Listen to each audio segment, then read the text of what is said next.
السلام علیکم ورحمۃ اللہ وبرکاتہ۔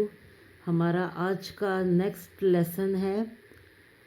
ہم آپ کو پتہ ہے کہ سلسلہ احادیث کر رہے ہیں اور یہ اس حدیث کی کتاب کا نام ہے خواتین کے لیے حدیث کی کتاب۔ خواتین کے لیے حدیث کی کتاب۔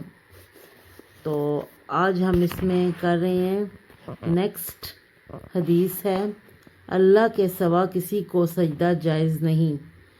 ابو ہریرہ رضی اللہ تعالیٰ عنہ سے مروی ہے، وہ نبی کریم صلی اللہ علیہ وسلم کے متعلق بیان کرتے ہیں کہ آپ صلی اللہ علیہ وسلم نے فرمایا، اگر میں کسی کو حکم دیتا کہ وہ اللہ کے سوا کسی دوسرے کو سجدہ کرے تو عورت کو حکم دیتا کہ وہ اپنے خاوند کو سجدہ کرے۔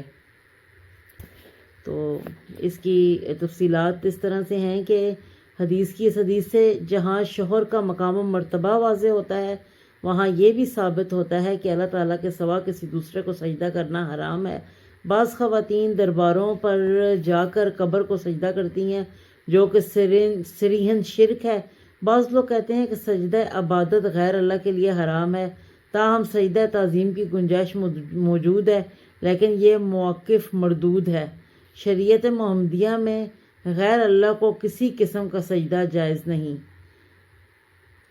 السلام علیکم ورحمۃ اللہ وبرکاتہ۔